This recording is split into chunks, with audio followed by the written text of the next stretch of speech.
আপনিও দেখা যায় অনেক জায়গায় চর্ম নাই, এখানে চর্ম রেফ দিয়ে উল্লেখ করেছেন, আবার ভণ্ডবীর নামে নাই হচ্ছে আসলে জুলাই গণ অভ্যুত্থান সফল হবে কি হবে না এটা নিয়ে সবাই দুটো না ছিল। সরকার পতনের এত বড় রিস্ক কেউ নিতে চাচ্ছিলেন না, এই জন্য কেউ ব্যানারে নামে নাই। নেতৃত্বের জায়গা থেকে যখন পোস্ট করা হয়, আমরা যারা একটু দ্বিতীয় সারির নেতা আছি, আমরা আর একটু আগ বাড়ি আর একটু বলে ফেলি, আর একটু খোলামেলাই বলি। সেটা হচ্ছে ইসলামী আন্দোলনের যে নায়েবে আমির, ওনার প্রতি আসলে আমাদের একটা আলাদা মনোকষ্ট আছে আগে থেকে। সেটা হলো, আপনি তো খেলাফত যুব মজলিসের কেন্দ্রীয় সহ প্রশিক্ষণ সম্পাদক।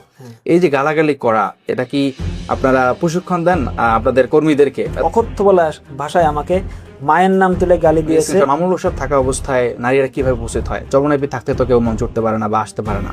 ঈদের পরের দিন হঠাৎ করে একটা অচেনা নাম্বার থেকে ফোন, পরে হুজুর ধমক দিয়ে যে আরে জেলে থেকে এত জোরে কথা বলা যায় নাকি? পরে আমি বললাম হুজুর কোর্টে তো আসলে সবাই নিষেধ করে। পরে হুজুর বললেন যে আমি আদি কিছু তুমি করো।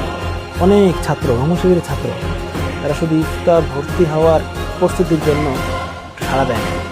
অনলাইন ব্যবসা বা ব্যক্তিগত সাশ্রয় সবার জন্য এক অ্যাপ, রোজগার টেলিকম। এখন ইনস্টল করুন প্লে স্টোর থেকে, লাভ করুন নিশ্চিন্তে। আসসালামু আলাইকুম দর্শক, স্বাগত জানাচ্ছি 10 দিকের বিশেষ আয়োজনে।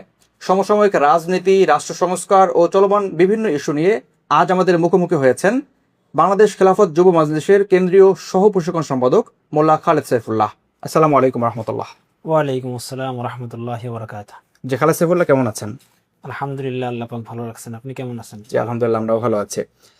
আপনি বর্তমানে বাংলাদেশ খেলাফত যুব মজলিসের কেন্দ্রীয় সহ প্রশিক্ষণ সম্পাদক হিসেবে আছেন। তো যুব সমাজের নৈতিক উন্নতি এবং তাদের আদর্শিক পরিবর্তনের জন্য বা বিকাশের জন্য আপনারা কি কি পদক্ষেপ নিচ্ছেন?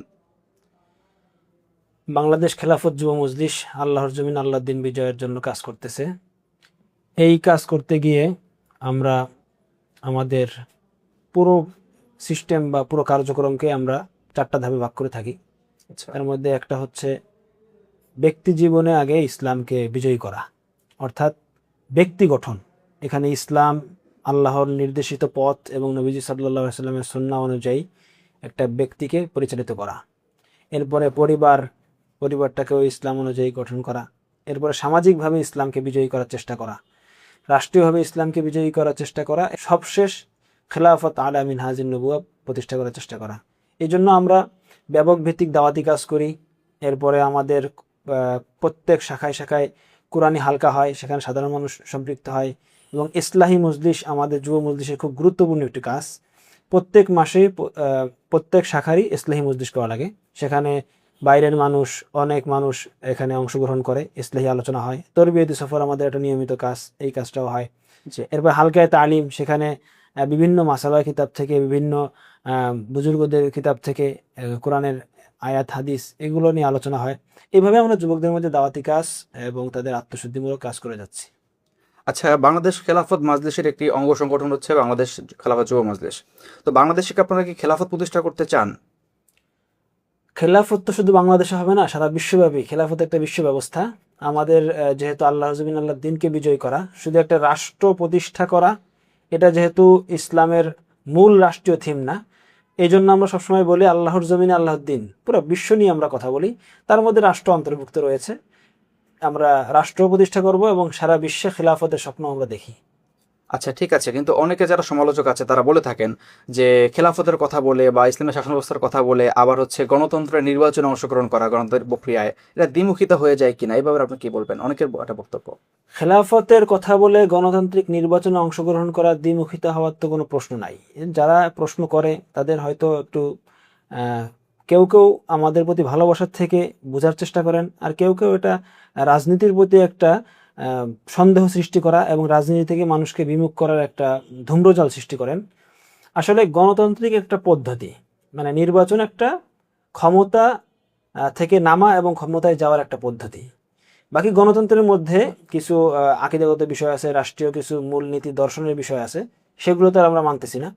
কিন্তু শুধু নির্বাচনে অংশগ্রহণ করলেই যে খেলাফত থেকে দূরে চলে যাবে বা খেলাফতের চিন্তা চেতনা লালন করা যাবে না, খেলাফতের কথা বলা যাবে না, বিষয়টা এরকম না।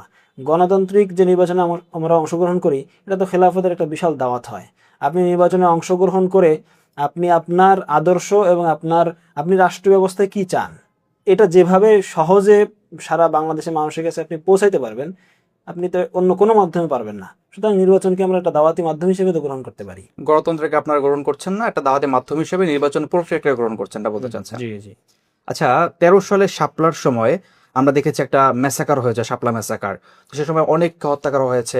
এটা নিয়ে খেলাফত মজলিস এবং আল্লামা মামুনুল হক সাহেব ব্যাপক কাজ করেছেন, আমরা দেখেছি। এটার আপডেট কতটুকু, বিচার প্রক্রিয়া বা এটার সবকিছু আসলে শেষ হয়েছে কিনা, সরকার আসলে এটা গুরুত্ব দিচ্ছে কিনা? আমরা যতটুকু দেখেছি সরকার এটা নিয়ে খুবই সিরিয়াস এবং ভালোই গুরুত্ব দিয়েছে, এবং শাপলার হত্যাকাণ্ডের সব তদন্ত প্রায় শেষের দিকে। চিফ প্রসিকিউটর উনিও এটা নিয়ে ব্রিফিং করেছেন, এখানে আমাদের আমিরে মজলিস সহ শীর্ষ নেতৃবৃন্দ ছিলেন। এবং শাপলার যারা খুনি, বিশেষ করে হাসিনাকে মূল আসামি করে এখানে কামাল, আসাদুজ্জামান কামাল, এরপরে আরও অনেককে আসামি করা হয়েছে, তাদের বিষয়ে তদন্ত চলতেছে।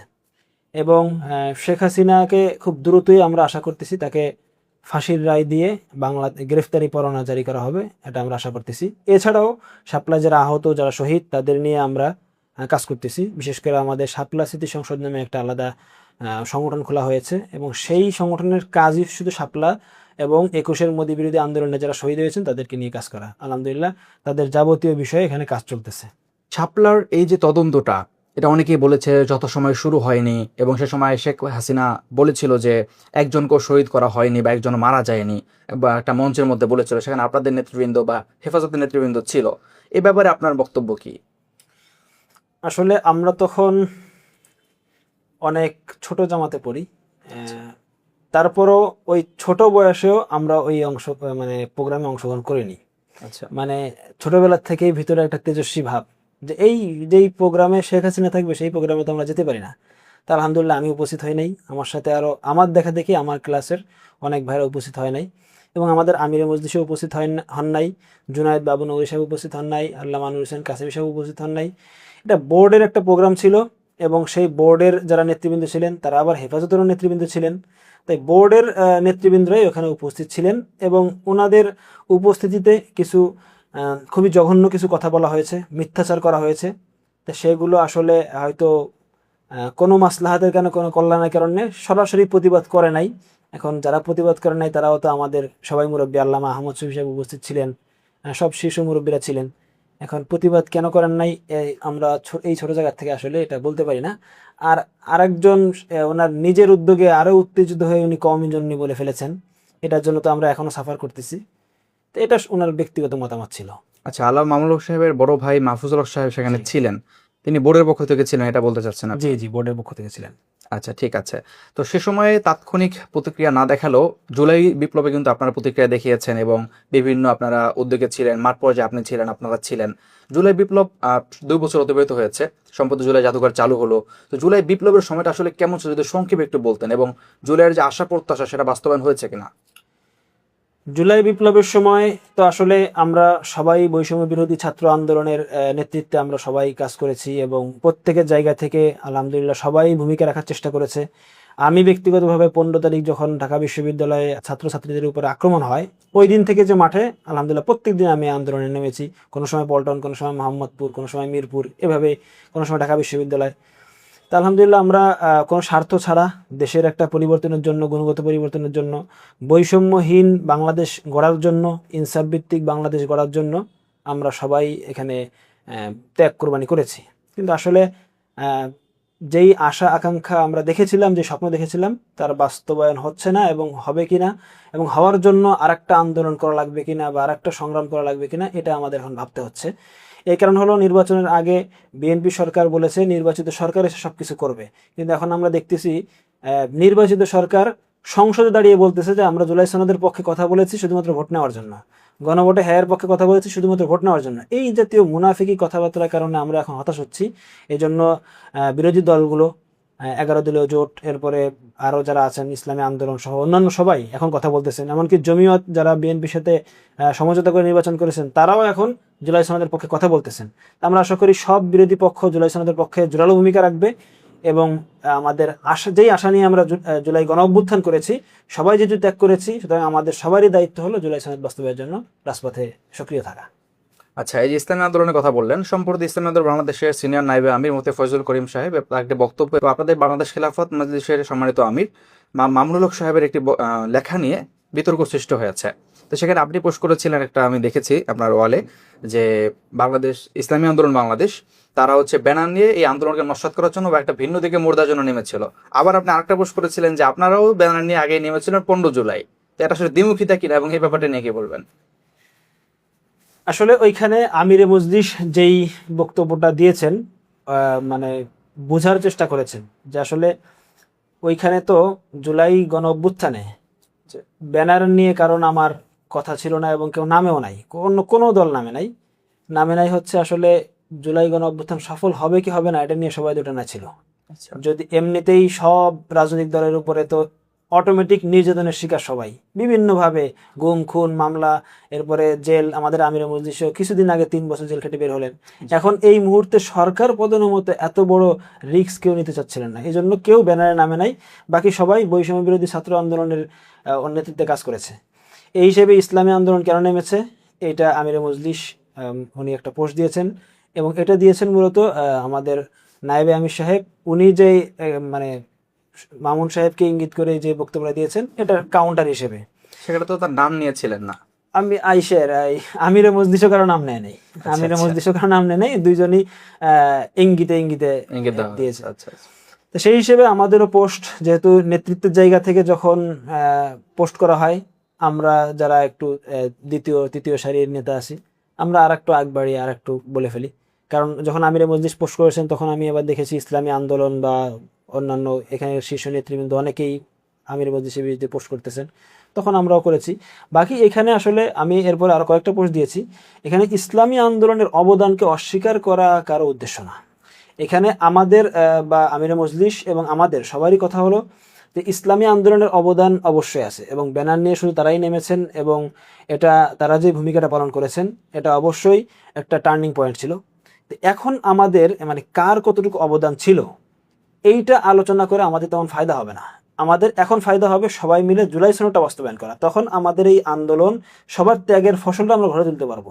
কিন্তু আমরা যদি এই যে কার কতটুকু অবদান ছিল এটা নিয়ে যদি আমরা ঝগড়া বিবাদ করে আমাদের মধ্যে ফাটল তৈরি করি, তাহলে আমাদের যে সম্ভাবনা 1947 সালে আমরা ইসলামের ভিত্তিতে দেশ ভাগ হয়েছে কিন্তু আমরা ইসলামের কিছুই পাই নাই। 71-এ সাম্য মানবিক মর্যাদা সামাজিক ন্যায় বিচারের ভিত্তিতে মুক্তিযুদ্ধ হয়েছে কিন্তু আমরা কিছুই পাই নাই। 24-এও যদি আমাদের নিজেদের মারামারি নিজেদের এই ক্রেডিটবাজির কারণে যদি এটাও হাতছাড়া হয়ে যায়, তাহলে দেখা যাবে আমরা সবাই ক্ষতিগ্রস্ত হব। মূলত এইটাই মূল মেসেজ। কিন্তু হয়তো আমাদের যেহেতু আক্রমণ পাল্টা আক্রমণ ইট পাটকেল চলতেছে, এই জন্য কথা এদিক সেদিক চলে যাচ্ছে। নাকি এটা না হওয়া উচিত। আমাদের আমির মজলিস বলেছে সবাই ক্ষান্ত হয়ে যান, আমরা আলহামদুলিল্লাহ এখন ক্ষান্ত হয়ে যাচ্ছি, যারা গালাগালি করে তাদেরকে ব্লক করতেছি, এইভাবে চলতেছে। আচ্ছা, আমি প্রশ্ন করেছিলাম যে 15 তারিখ আপনারা যে ব্যানার নিয়ে নামলেন, আমরা ওটা ওই সময় তো আসলে শুধু কোটার মধ্যে সীমাবদ্ধ ছিল। তা ওই সময় যখন ছাত্রদের উপরে আক্রমণ করেছে, তো ছাত্রদের উপরে আক্রমণ করলে যে কোনো ছাত্র সংগঠন তার উপর কর্তব্য হয়ে দাঁড়ায় ছাত্রছাত্রীদের পক্ষে দাঁড়ানো। সেই হিসেবে ছাত্র সংগঠন হিসেবে ছাত্র মজলিস ওই আক্রমণের প্রতিবাদ করেছে। কিন্তু এটা যখন গণ অভ্যুত্থানের দিকে রূপ নিচ্ছে তখন থেকে আসলে আর কেউ ব্যানার নিয়ে নামে নাই, তখন সবাই বৈষম্য বিরোধী ছাত্র আন্দোলনের অধীনেই আন্দোলন সংগ্রাম করেছে। আচ্ছা, আচ্ছা, বিষয়টা স্পষ্ট হয়েছে। আচ্ছা, আমরা দেখেছি এই জায়গাটায় আপনি বিভিন্ন পোস্ট বা স্ক্রিনশট শেয়ার করেছেন যে ইসলামী আন্দোলন বা তাদের অনেক সমর্থক গালাগালি করছে বা এরকম নানা কিছু আছে। আপনিও দেখা যায় অনেক জায়গায় চর্ম নাই, এখানে চর্ম রেফ দিয়ে উল্লেখ করেছেন, আবার ভণ্ডবীর বা এই ধরনের অনেক শব্দ অনেকে ইউজ করছে। আপনাদের যারা সমর্থক আছে, জানি না তারা সিনিয়র কোন নেতা না, অবশ্যই অনেকে ইউজ করছে। তো এই জায়গাটা থেকে তাদের সম্পর্কে বা তারা যে করছে বা আপনারা করছে এটা নিয়ে কি বলবেন? আসলে কি এটা করা উচিত ইসলামী দলের? আসলে করা উচিত না, কিন্তু বাস্তবতা হলো একটু খোলামেলাই বলি, সেটা হচ্ছে ইসলামী আন্দোলনের যে নায়েবে আমির মৌলানা ফয়জুল করিম পীর সাহেব চরমনাই, ওনার প্রতি আসলে আমাদের একটা আলাদা মনোকষ্ট আছে আগের থেকেই। সেটা হলো মামুন সাহেব যখন জেলে যান তখন ওনার কিছু বক্তব্য, তোমাদের তো কাবিন নামা লাগে না, এরপরে হচ্ছে তোমাদের এই যে তুমি সরকারকে ফেলাই যেতে চাবা, তোমাকে কিছু চুমো দিবে, এই জাতীয় কথাবার্তা এখন মিডিয়ায় ভেসে বেড়াচ্ছে। যদিও এগুলো আমরা আনতে চাই না, আনা উচিত না, কিন্তু আসলে মানুষের মন তো আর মন থেকে তো যায় না। এই কথাগুলো আপনি হয়তো আরবিতে পড়েছেন যে মুখের কথা আসলে কোনো কাজ জোড়া লাগা কঠিন, যেরকম মুখের কথা এরকম। তো তো এই জন্য আমরা রেজাউল করিম সাহেবের ব্যাপারে কিন্তু কিছু বলি না, এবং ওনার বিরুদ্ধে কেউ বললে আমরা তাকে দল থেকে বহিষ্কার করবো, যদি, কারণ ওনাকে এভাবে শ্রদ্ধা করি। কিন্তু এই জন্য নায়েবে আমির সাহেবের ব্যাপারে আমাদের একটু মনে কষ্ট আছে। এই জন্য ইদানিং উনি 2-3টা বক্তব্যে এরকম মনে হচ্ছে আমাদের যে উনি এরকম আমাদেরকে ইঙ্গিত করে বলতেছেন আমির মজলিস, এই জন্য আসলে রিয়েকশনটা বেশি হয়ে গেছে। বাকি আপনি আমাদের অ্যাক্টিভিটিস তো হয়তো আগেতে দেখছেন, ইসলামী আন্দোলনের সাথে আমাদের সম্পর্ক, আমরা কোনো সময় আমাদের বিরুদ্ধে বললেও কিন্তু আমরা কোনো সময় বলি না, এবং এটা আলহামদুলিল্লাহ আমাদের একটা সুনামও ছিল। এই সুনামটা এখন নষ্ট হয়ে গেছে, যদিও সুনামও ছিল যে আমরা পাল্টা আক্রমণে মানুষকে গালাগালি এগুলো করি না। কিন্তু এটা হচ্ছে ওই দীর্ঘদিনের পুঞ্জীভূত ক্ষোভের কারণে, আবার আমির মজলিসও পোস্ট দিয়েছেন, এই কারণে আসলে এইবার একটু মানে পাল্টা আক্রমণটা বেশি হয়ে গেছে এবং মুনামিটা বেশি হয়ে গেছে। তা আশা করতেছি এই জিনিসটা থেকে সবাই বেরিয়ে আসা উচিত, সবারই দায়িত্বশীল আচরণ করা উচিত, কারণ আমরা সবাই ভাই। মানে আমি সংক্ষেপে একটা ইতিহাস বলে আমি শেষ করে দিই। সেটা হচ্ছে, যেমন দেখেন, চীনে যখন চেঙ্গিস খান আক্রমণ করে, চীন তখন 3টা সাম্রাজ্যে ভাগ ছিল, জিয়া সাম্রাজ্য, জিন সাম্রাজ্য এবং সং সাম্রাজ্য। চেঙ্গিস খান যখন জিয়া সাম্রাজ্যের উপর আক্রমণ করে, তখন জিয়া সাম্রাজ্য সং সাম্রাজ্য এবং জিন সাম্রাজ্যের কাছে সাহায্য চেয়েছিল। তখন সে বলেছিল শত্রুর কাছে শত্রুকে আক্রান্ত হতে দেখলে ভালোই লাগে, কিন্তু সে চিন্তা করে নাই যে ওই জিন সাম্রাজ্যকে ধ্বংস করে এরপরে তো আমাদেরকে ধরবে। ঠিকই একেবারে 3টাকেই ধ্বংস করছে, কারণ তাদের বোঝা উচিত ছিল যে এই চৈনিকরা তারা একই জাতি, কিন্তু চেঙ্গিস খান সে আমাদের জাতি না, মঙ্গল, সে আমাদেরকে ধ্বংস করবে। সেই হিসেবে ইসলামী আন্দোলন আমাদের ভাই, আমরাও ইসলামী আন্দোলনের ভাই, আমরা সবাই তো ইসলামকে বিজয়ের জন্য কাজ করতেছি। এই জন্য আমাদের সবার জায়গা থেকে যদি আমরা সবাই একটু ভারসাম্য রক্ষা করি, তাহলে আশা করি এই উদ্ভূত পরিস্থিতির সৃষ্টি হবে না। এখানে আমাদের নায়েবে আমির সাহেব উনিও যদি আর একটু সংযত হয়ে কথা বলেন, এখানে উনি যে 3-4 তারিখ তোমরা স্বরাষ্ট্রমন্ত্রীর সাথে সাক্ষাৎ করেছো, এই কথাটা বলার কোনো দরকার ছিল না। এটা যদি উনি না বলতেন তাহলে আসলে এই পরিস্থিতি কোনো সৃষ্টি হতো না। আর আমির মজলিস তো জীবনেও কোনোদিন কারো বিরুদ্ধে কিছু বলেন, এই জীবনে সর্বপ্রথম দেখলাম। আসলে হয়তো ওনার মনেও কষ্ট লাগছে। আচ্ছা, আশা করতেছি এই জায়গা থেকে আমাদের সবাই বের হওয়া দরকার। আচ্ছা, আপনি ইরশাদের একটি পডকাস্টে ছিলেন, আমরা দেখেছি, সেখানে একটা কমেন্ট বক্সে কিছু মানুষের প্রশ্ন ছিল। একটা প্রশ্ন আমি একটু নোট করি, সেটা হচ্ছে একজনে লিখেছিলেন যে আসলে আপনি তো খেলাফত যুব মজলিসের কেন্দ্রীয় সহ প্রশিক্ষণ সম্পাদক, এই যে গালাগালি করা, এটা কি আসলে, মানে একজন প্রশ্ন করেছে, এটা কি আপনারা প্রশিক্ষণ দেন আপনাদের কর্মীদেরকে? এত কোনো দলই করে না, কিন্তু প্রশ্ন যেহেতু করেছে আমি প্রশ্নটা করছি। এই প্রশ্ন আমাদের পক্ষ থেকেও করতেছে, যেমন এই যে এই মেসেঞ্জারে আমাকে খুব অকথ্য বলা ভাষায় আমাকে মায়ের নাম তুলে গালি দিয়েছে। দেখেছি আমি। হ্যাঁ, এটা করেছে ইসলামী ছাত্র আন্দোলনের ফেনী পৌরসভার দাওয়া ও প্রশিক্ষণ সম্পাদক। তাকেও জিজ্ঞেস করলাম এটা কি প্রশিক্ষণের অন্তর্ভুক্ত কিনা। তো এখন আমরাও এটা করতেছি, তারাও এটা করতেছে। বাকি আমাদের প্রশিক্ষণের অন্তর্ভুক্ত না, এটা কারণ হলো আমরা এইগুলো সবসময় এইগুলোর থেকে বিরত থাকি। যেমন এই আগে আমরা কষ্ট পাওয়ার পরও কোনো পাল্টা প্রতিক্রিয়া কখনো দেখাই নাই, কখনো আমরা এই সমস্ত মধ্যে যাই নাই। তার মানে বোঝা গেল আসলে আমরা নিয়ন্ত্রণ রাখতে পারি। কিন্তু এইবার আসলে আমরা যেহেতু সবসময় এরকম আমরা আক্রান্ত হচ্ছি, এবার নিয়ন্ত্রণটা একটু আমরা নিজেরা রাখি নাই, 1-2 দিন চলছে, এখন ইনশাল্লাহ আর চলবে না। যে ইনশাআল্লাহ আমরা আশা করি সব ইসলামী দলগুলো মিলে একসাথে থাকুক এবং বাংলাদেশের কল্যাণে কাজ করুক, এটাই আমাদের চাওয়া। আচ্ছা, আমরা একটু ভিন্ন টপিকে যাই। সেটা হচ্ছে যে আপনারা খেলাফত প্রতিষ্ঠার জন্য কাজ করছেন সারা বিশ্বে এবং বিশেষ করে বাংলাদেশের তরুণদের উদ্দেশ্যে, আপনি যেহেতু যুব সমাজ নিয়ে কাজ করছেন, তরুণদের উদ্দেশ্যে আপনার বিশেষ বার্তা যদি কিছু থাকে। তরুণদের উদ্দেশ্যে আমাদের বিশেষ করে আমি সবসময় সব জায়গায় যে আলোচনা করি যে আমাদের আসলে 2টা জিনিস নিয়ে খুব বেশি কাজ করা দরকার এবং 2টা জিনিসের প্রতি ফোকাস করা দরকার। একটা হলো শিক্ষা ব্যবস্থা, আর একটা হচ্ছে আমাদের এই যে ফ্রি মিক্সিং যে ব্যবস্থা শিক্ষা ব্যবস্থায়, এই 2টাই মানে খুব গুরুত্বপূর্ণ। কারণ হলো আমাদের এই ফ্রি মিক্সিং ব্যবস্থার মাধ্যমে আমাদের সমাজের নৈতিক অবক্ষয়টা চূড়ান্ত সীমায় পৌঁছে গেছে। আপনি কোনো জায়গায় ফ্রি মিক্সিং থাকবে, মানে সহ অবস্থান থাকবে, ওই জায়গায় পরিবেশ ঠিক থাকবে না। তা যখন আমার নৈতিক অবস্থা ঠিক না হবে, তখন আমি বিপ্লব বা যে কোনো আন্দোলন সংগ্রাম ঠিক মতো করতে পারবো না। এবং 1270 খ্রিস্টাব্দ থেকে যে বুদ্ধিভিত্তিক কুসেরের সূচনা, তাদের যে মৌলিক পরিকল্পনা ছিল তার মধ্যে একটা হলো যুব সমাজের চরিত্রকে নষ্ট করে দাও, মুসলিম যুব সমাজের, তাহলে তারা এমনিতেই পরাজিত হয়ে যাবে। সেটা হচ্ছে। আরেকটা হলো যেমন আমাদের এই যে শিক্ষা ব্যবস্থায় যে ধর্মহীন শিক্ষা, আমার একজন মুসলমান, আপনি একজন মুসলমান, আপনি বলতেছেন খেলাফত চাই, শরীয়ত চাই, ইসলামী কথা বলতেছেন, আপনার বিরোধিতা করতেছে সেও মুসলমান। সে আপনার বিরোধিতা করতেছে কেন? কারণ হলো সে শিক্ষা ব্যবস্থার মাধ্যমে এমন একটা মানসিকতা নিয়ে গড়ে উঠছে, যেই মানসিকতায় তাকে ইসলামী মূল্যবোধ বা ইসলাম কি চায় এটার থেকে মুখ্য, মানে তার কাছে বড় হয়ে দাঁড়াইছে যে পশ্চিমারা কি চায়। তো এই বিষয়গুলো আমাদের ব্যাপক কাজ করা দরকার, বিশেষ করে শিক্ষা ব্যবস্থা নিয়ে, পরিবেশ নিয়ে, এই বিষয় নিয়ে আমাদের তরুণদের ব্যাপক কাজ করা দরকার, এবং এই আওয়াজগুলো স্কুল কলেজ এবং তরুণদের মধ্যে থেকে যদি ওঠে তাহলে দেখা যাবে এটার পরিবর্তনটা খুব সহজ হবে। নাহলে আমরা বললে সবাই চিন্তা করে হুজুরা তো এগুলো বলেই। আচ্ছা, এই যে ফ্রি মিক্সিং নিয়ে বললেন, এটা থেকে মনে পড়লো যে কিছুদিন আগে বাইতুল মোকাররমে আল্লামা আমুল হক সাহেব এবং 11 দলীয় সমাবেশ ছিল, সেখানে এনসিপি নেতৃবৃন্দ, তাসনিম জারা বা অন্যান্য নেতৃবৃন্দ ছিলেন।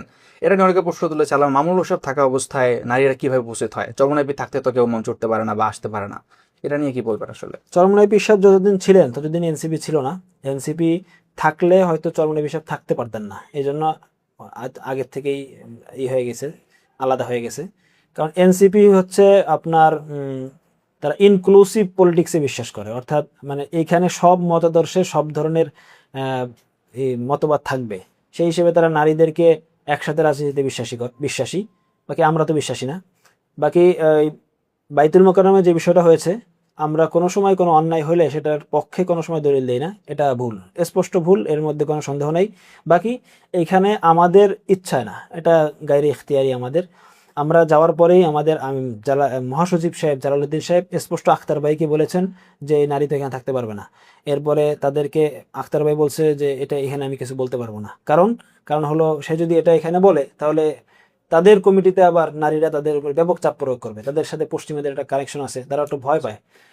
তো এরপরে যাই হোক, পিড়াপিড়ির কারণে নারীরা আগে বের হয়ে গেছে, কিন্তু মিছিলের সামনে ছিল।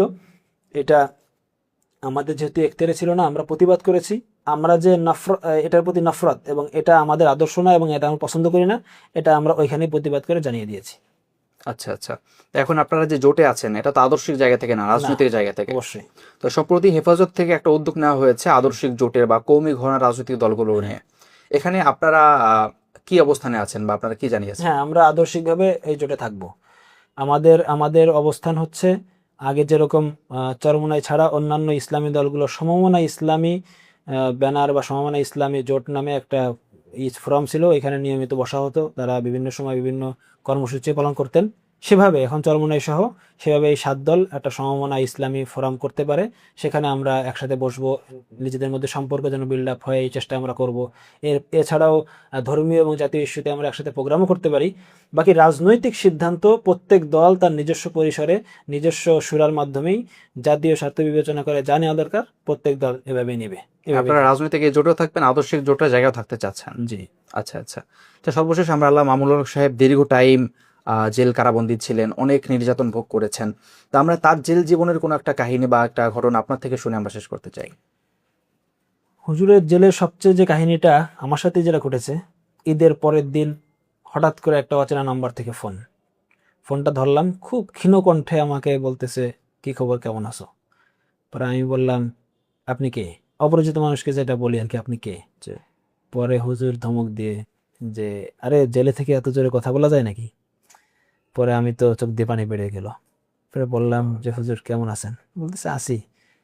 এখন হুজুর বললেন যে, দেখো তুমি কি করতেছো, মানে এখন কোথায় আছো? আমি বললাম, বেড়াতে আসছি। বলছে, আমাকে তো 3-4 দিন পরে নারায়ণগঞ্জ কোর্টে উঠাবে। এখন হুজুর নারায়ণগঞ্জ কোর্টে উঠাইলেই আসলে হুজুর একটু বেশি বিচলিত হতেন, কারণ নারায়ণগঞ্জের কোর্টে অযথা উঠানো হতো, মানে প্রয়োজন নাই তারপরে উঠানো হতো শুধুমাত্র মামুন সাহেবকে একটু লাঞ্ছিত করার জন্য। শেখ হাসিনার যে উদ্দেশ্য ছিল মামুন সাহেবকে সারা বাংলাদেশের সব মানুষের সামনে লাঞ্ছিত করে এরপরে তার নেতৃত্বকে ধ্বংস করে দেওয়া, যেটা হলো সমস্ত বাতিলদের কৌশল, আগে তার মানে ইমেজটাকে নষ্ট করা। তো এই জন্য বললো যে এখানে কিছু করা দরকার। পরে আমি বললাম, হুজুর কোর্টে তো আসলে সবাই নিষেধ করে, বিশেষ করে অন্যান্য আলেমরাও নিষেধ করে যে কিছু করো না, হাঙ্গামা করলে ঝামেলা হবে। পরে হুজুর বললেন যে, আমি আদেশ দিচ্ছি, তুমি করো। এরপর হুজুর আদেশ দেওয়ার সাথে সাথে আমি রাত্রে রওনা দিলাম, পরিবার সবাইকে রেখে আমি ঢাকায় চলে আসলাম। ঢাকায় চলে আসে এরপরে সবার সাথে আলোচনা করলাম, যারা কেন্দ্রীয় কমিটির অনেকে আসলেন।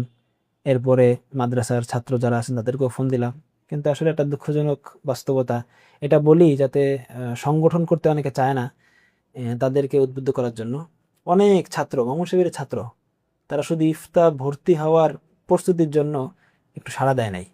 আমরা ফোন দিয়েছি, কিন্তু আলহামদুলিল্লাহ যারা কর্মী, যারা সংগঠনে একনিষ্ঠ, এরা সবকিছু ফেলে রেখে বাড়ির মায়া ত্যাগ সবকিছু করে চলে আসছে। এরপরে আপনারা দেখেছেন একটা খুব ঘটনা ভাইরাল হয়েছিল, নারায়ণগঞ্জ কোর্টে বুখারী শরীফ নিয়ে উপস্থিত হয়েছে। এটা মামুন সাহেব বুখারী শরীফের 10 দিয়েছিল, ওটা তো আমাদের প্ল্যানে হয়েছিল। বাকি এটা নামটা ফোকাস করে নাই, যাতে আমরা বিপদে পড়তে পারি। তা আমার নেতৃত্বে এখানে বুখারী শরীফ নিয়ে যাওয়া হয়েছে। অনেকে যার কাছে বুখারী শরীফ নিয়ে এসে কাফিয়া, শরীফে এই সমস্ত কিতাবও নিয়ে গিয়েছে।